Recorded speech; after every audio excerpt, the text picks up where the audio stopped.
All right. What's up, everybody? We've had some news that was anticipated and some terrible news that was not anticipated that has shaken the StarCraft team to its core. The ESL Pro Tour Season 23-24 announcement just came out, and I've woken up to basically read some news that I wasn't completely unexpecting here from ESL, but I think the bigger news, which we'll start with actually, was the fact that this seemed to be coordinated to come out at the same time as GSL Africa TV announced their plans for the GSL 2023 season. And this here is some shocking news because essentially it is a huge downsizing of the Korean scene. I knew that Blizzard was a big part of funding the prize pool of GSL for many years, and GSL unfortunately didn't have the craziest amount of Korean support, but I still thought Africa was passionate about it and kind of would invest a bit more in it. Unfortunately, it seems Blizzard is not supporting any more prize money for any future StarCraft 2. Blizzard at this point has decided that, you know, supporting communities, their legacy, their IPs that other companies would absolutely kill for is not worth the money. So they're putting zero money in. So the scene is now being supported by those orgs, ESL in the non-Korean scene, GSL and Africa TV in the Korean scene. But they're a necessary downsizing. And I also think community orgs are going to have to take over a lot in terms of filling those roles. There's going to be a lot more pro teams and other organizations like AlphaX that we're going to talk about towards the end. And there is going to be room for them to do bigger and better things than they ever have before. But it's also a very, very sad day because, I mean, let's go through the changes. You can see this prize pool, you might not be knowledgeable in Korean 1. It's terrible. It is, compared to what it used to be, we're going down to a much less prize pool, and only the semifinals onwards will actually be played at LAN. The round of 8, round of 16 will be played online. There's no round of 20 or 24 anymore. It is all online except the top 4. And there is very little prize money compared to previous seasons. So there's also an ESL Pro Tour announcement as well. But first of all, we've got this lovely spreadsheet, guys. GSL Season 1 last year, $123,000 prize pool. Season 1 this year, $26,000. In converted to USD, of course. So that is about 1/5 of the prize pool for each GSL season. And they haven't announced any super tournaments yet. Whereas you could see the super tournaments were $30,500 equivalent, and there were 2 of those last year as well. So the Korean scene, essentially, I don't know if we can say it's been killed, but I think we can definitely say that GSL, if not dead, is now basically just a much smaller tournament. GSL was the rock of the Korean scene for so long. It is not that anymore because it is just so much less prize money. $26,000 spread between 16 players. The Korean players will not be able to support themselves off this. This is really sad news, but it's just something where you look at the prize distribution and first place gets about the equivalent of $8,000 compared to $30,000. It's a huge hit. And it's something where it's kind of crazy because the Korean scene has always been such a heart of StarCraft and StarCraft 2 as well. And the players will still have international tournaments, they'll have online tournaments, they'll have the weekly cups, but players like Maru, who used to really focus just on GSL and the big tournaments and nothing else, this is a huge hit to them. They're going to have to converge. You know, Rogue, before he went to the military, they're going to have to play all the online tournaments, and there's going to need to be a lot more, events that they compete in if they want to continue being full-time pro gamers. And essentially, we are going to see less players being able to support themselves in the Korean scene. I think it's going to fall on community orgs to take up the mantle and provide a space for Korean pros to still invest a lot of time training and practicing and being at the top of their game. I still think we'll have a handful of top-level Korean pros grinding all the time, but we also might see more top Korean pros turning to streaming a lot more regularly or trying to build content. The thing is that the community, they're not used to doing that. In Brood War, a lot of the players have already moved over to that method of Brood War's gone through these crazy ups and downs, and the players have started to learn how to make their own content and drive their own incomes in that way and get their own support base. But a lot of the Korean StarCraft 2 players, unfortunately, are in a very hard spot. What really sucks here for these Korean players, and I really feel for them, is most of their scene and their prize money and their audience comes from an English-speaking audience. StarCraft 2 is not popular like Brood War in Korea, and they mostly don't speak English, or limited English. So someone like Solar might be able to build a YouTube channel and a Twitch stream, streaming StarCraft 2 and getting very popular there. that avenue isn't really open to Maru and the rest of the players. Solar is really the only Korean player with enough English to actually reach out and do that kind of, maybe like a Hero Marine style career where you're pretty much a full-time streamer who also competes at an incredibly high level. So this is a really tough spot, and that's why I think community orgs are going to have to take over and provide that gap and in the prize money and give them the reason to keep competing at the top level. All right, so we're going to come back to that in a moment, but let's talk about the ESL Pro Tour announcement that was paired up with this, Season 23-24. They go through here, they say, look, we're shaping up for another incredible year. We've got tons more Open Cups. We're still going to have 2 big Masters tournaments, similar to what did we have last year, Valencia and Atlanta, with live finals. There's also going to be the EPT Championship at the end of the year. I believe they haven't specifically said that that will be at Katowice, so they might be keeping that open-ended. I would assume and hope that it's still at Katowice next year. I think that was a pretty good showing, and especially if they adjust the seating so it's not ticketed and you just let anyone sit down.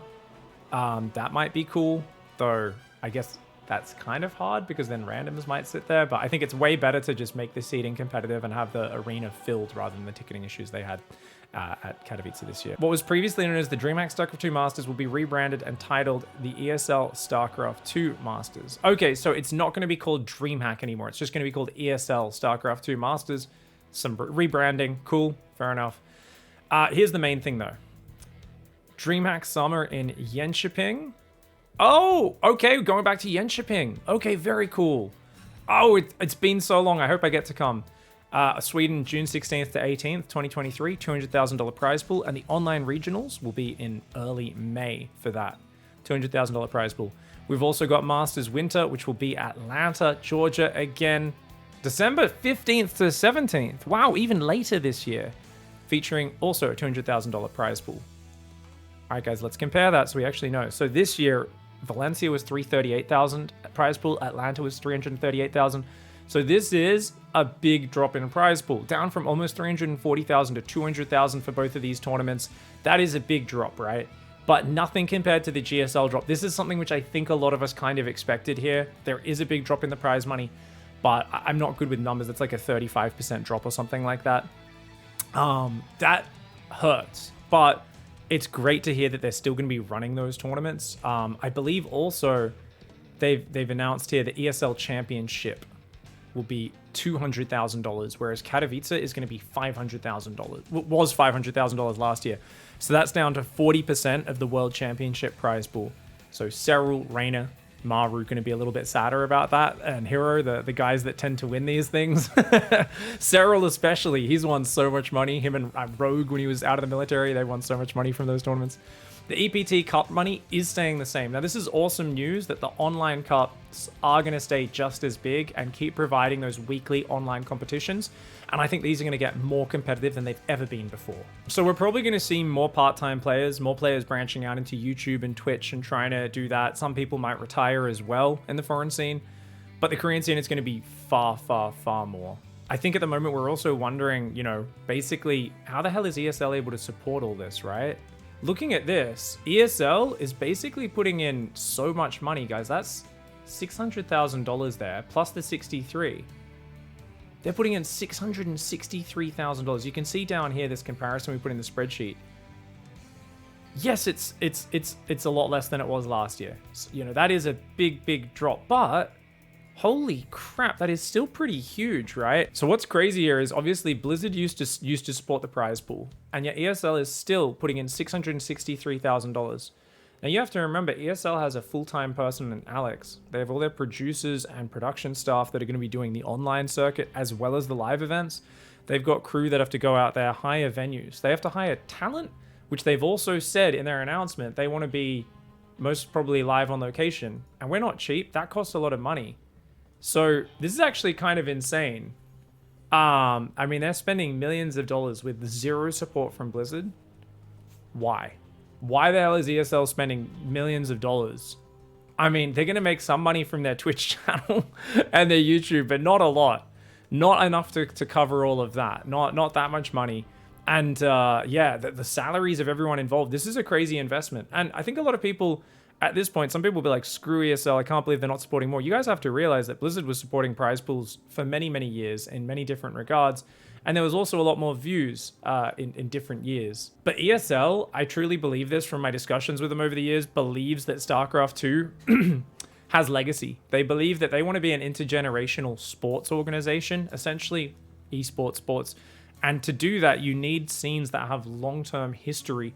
And I think they just believe that the RTS scene is simply a scene with history, deep competitiveness. It's got rich roots that go through all of gaming. Of course, there's also advantages. It's 1v1, so it's simply cheaper to host tournaments rather than flying in a billion teams of 4 or 5 players to play against each other. But it is something where I truly believe that ESL simply looks at this and they actually are saying, hey, we believe in the belief of RTS players to support their games, and we believe in the history and all of that sort of stuff. So this kind of feels like a very interesting thing that ESL believes in StarCraft and wants to be associated with it and wants to continue their run of being involved in the history of making StarCraft champions, where Blizzard, on the other hand, has said, can we put loot crates in it?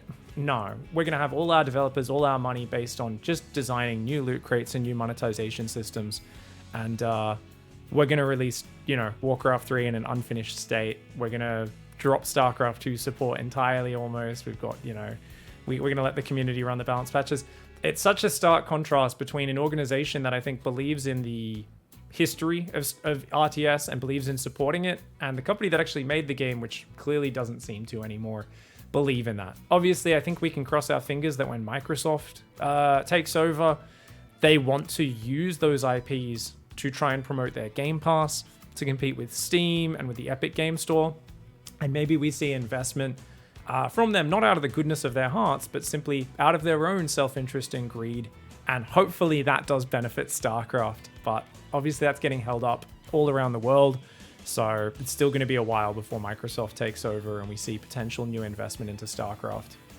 So where did Stormgate fall into? Okay, so they did actually put a tweet out regarding the recent changes to the RTS esports scene. Our hope is for Stormgate to be a new home for RTS competition. Our roadmap includes ranked ladders, competitive matchmaking, scrubbable replays. I don't know what scrubbable means, but actually having replays is good. And observer mode. See you in Stormgate. All right, very much excited. Obviously, they're very in the StarCraft scene as well. So they're basically just saying, hey, that's our goal. We'd love to take over. We really want to be a home for the RTS esports scene. And this is something where this is yet another company, Frost Giant, that believes in the RTS scene, and it's being such a joy to play and watch, and not only being a home for the elite hardcore, but also something that is ripe for a next wave of popularity. I always talk about how I believe types and genres of games go up and down in popularity on about a sometimes 5 year, sometimes 10 year, sometimes 15-year cycle.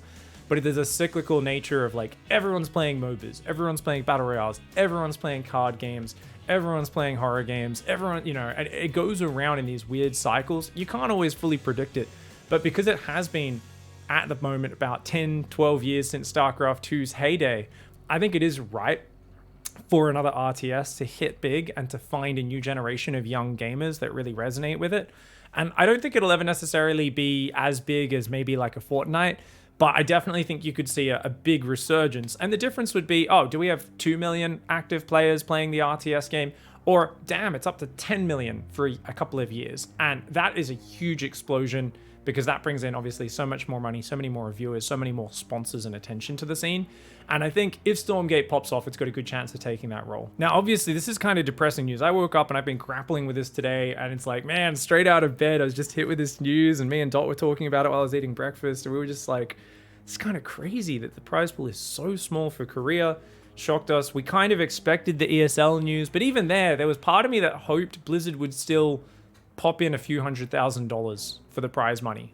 Even though the support I knew would be minimal, there was still a part of me that was like, maybe there's some bit of budget that's just devoted to classic esports at Blizzard HQ. And they're like, no, apparently not. Bobby Kotick's cleaned it all up.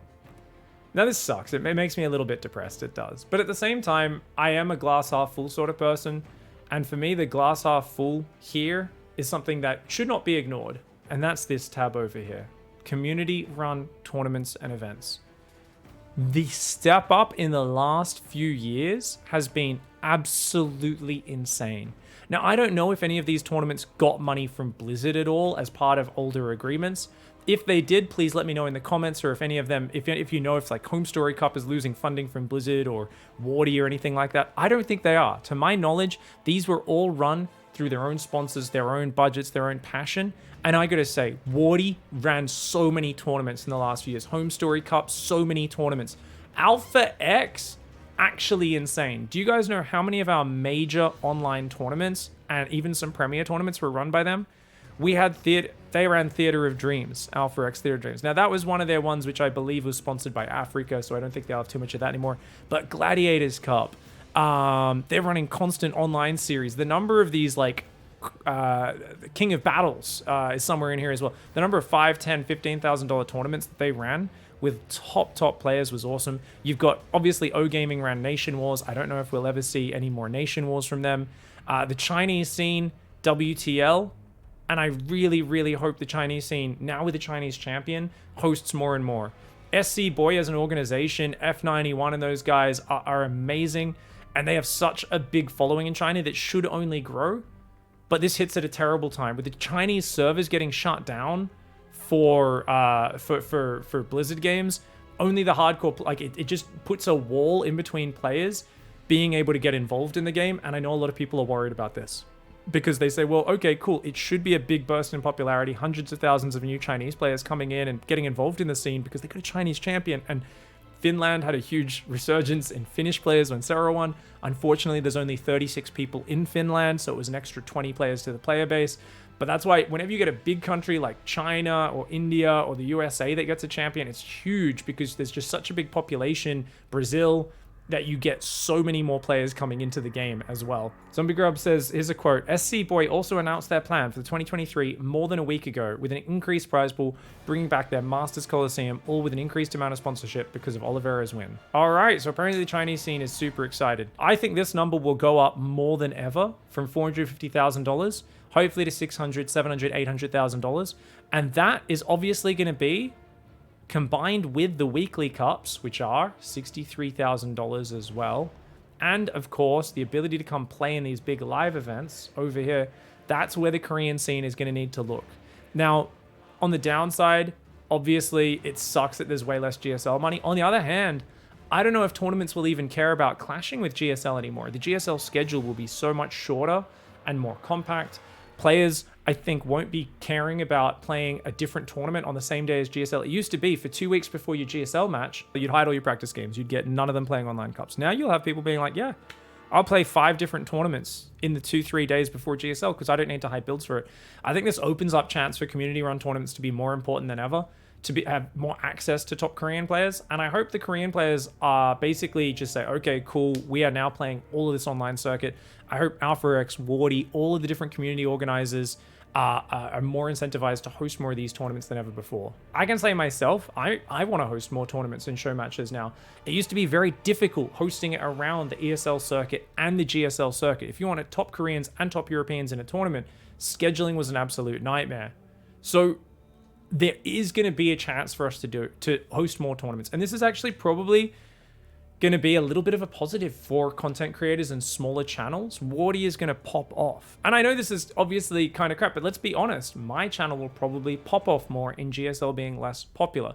Now, in the long run, it's worse for the scene, having these tournaments shrink. And by no means will we ever be able to replace the millions of dollars of prize money that we've dropped since like 2018 when there was like $4.5 million prize money or whatever insane amount there was getting pumped in by Blizzard and other orgs.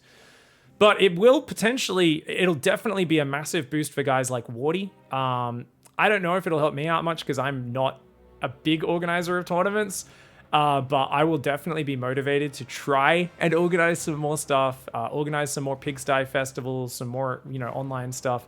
And especially if we can get more access to the top Korean players to do so, hopefully there'll be some silver linings within the cup of shit that we've woken up to this morning. So I think, what are the takeaways? It's fantastic that ESL is stepping up and supporting the scene. It costs a ton of money. They are putting a lot of money into it. And the fact that a big organization like ESL still believes in StarCraft and is willing to invest in it, to me, I feel a lot of positivity towards them. Do they always do everything right? No. Do I sometimes get annoyed at them? Yes. Do they host amazing professional events and really, basically keep the StarCraft scene alive? Yes. I am, however, absolutely gutted that the prize money's dropped a lot, and especially for the Korean scene. I mean, for me, I feel like the fact that ESL is doing so much without Blizzard support is above and beyond what anyone could have hoped for. People have been saying for the last year, they're like, well, when the Blizzard money runs out, it's over, it's all over. And I've been saying to people, don't be so pessimistic. I've talked to ESL. You cannot believe how passionate those people at ESL are behind the scenes about StarCraft 2 and RTS and continuing their involvement in it. The fact that they've got champions, like the IEM trophy has Todd's name on it from like 2006 or something like that. I don't know, I don't know what year it was. Like it's somewhere in the 2000s, winning a Warcraft 3 Katowice.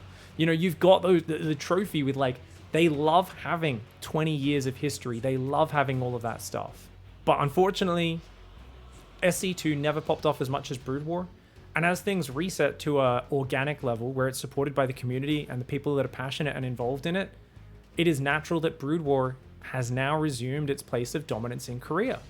Some would argue maybe Brood War should have always been the more dominant game there, and maybe it is where the Blizzard prize money should have been going. Maybe. I'm a big believer that Age of Empires 2 is actually a more fun game than Age of Empires 4, even though I really enjoy Age of Empires 4. So I can't really hate on the people who say Brood War is a better game than StarCraft, or they just prefer it. They're just different games. It does mean there will still be elite players in Korea, but they more than ever are not going to be in their own scene in GSL. I really feel they are now part of the international scene, and they're going to be coming together and, of course, competing in the online circuit at those tournaments, and being able to perform at those overseas tournaments together is absolutely what they're going to need to do. I still feel gutted, and I really hope we don't lose too many of our top Korean players. I'm sure they're going to be dealing with it emotionally, but I hope that a lot of tournament orgs come out and say, we're hosting these stuff, we're hosting this stuff, and fingers crossed we don't see too many big retirements. Personally, I hope that players have a long-term view, and even if they're a young player just getting started in their career and they feel like, what the hell, what does my future look like? I want you to realize that ever since about 2013, I always knew that at any moment, StarCraft 2 support could suddenly stop. Even as a pro player, I always said, well, look, if this scene just dies or I get really good and then it dies, you kind of have to then be ready for the next game to come out. It is a very unsure environment. It sucks. But I really do believe that Stormgate and other games are going to come out and give you other opportunities. So I'm hoping that players are continuing to compete and getting ready to swap over to the new thing and be ready to hop on the new thing with that experience. Because being a top pro at RTS is not something that happens overnight. This happens over many years. A lot of people got into StarCraft 2 at the start and were passionate about it and said, I'm going to be a pro. And they realized they were going up against guys that had been playing Warcraft 3 or StarCraft 1 for a decade and were so much better than they could ever catch up to. And it took them years to close that gap. And I think that's going to be the same thing with Stormgate. You're not going to have many players who are playing their first RTS with Stormgate and are instantly at the top of the game. It's very, very hard to close the gap of years of competitive RTS experience. And I think it does translate at least a large portion of your skills from title to title. But yeah, I'm really hoping we can pull together. We can go, you know what? We knew Dad went down to the corner store to go, said, oh, I'm going to go buy some milk a few years ago. He still hasn't come back. And to a certain extent, we've been sitting there on the edge of the couch going, when's Dad getting back? When's Dad going to pull into that driveway? And like a bunch of abandoned children, there's always been that little bit of like, will they randomly just decide to give a bit more money? Will Dad come back in the driveway? Will Blizzard Daddy come back and support StarCraft esports? And, you know, he just stopped to get some smokes or to buy some milk down at the store. Well, we finally got closure on it. And the answer is for now, no. Daddy Blizzard's not coming back. And we're going to have to be independent and grow stronger for it. It grows calluses, it hurts us a bit. We've gone through some shit as a community, but I think we're going to be stronger for it. We're going to pull together and we're going to support each other more than ever. Let me know in the comments your thoughts, your feelings, and any more info that I didn't cover here. Thanks for watching, everybody. Goodbye and good night.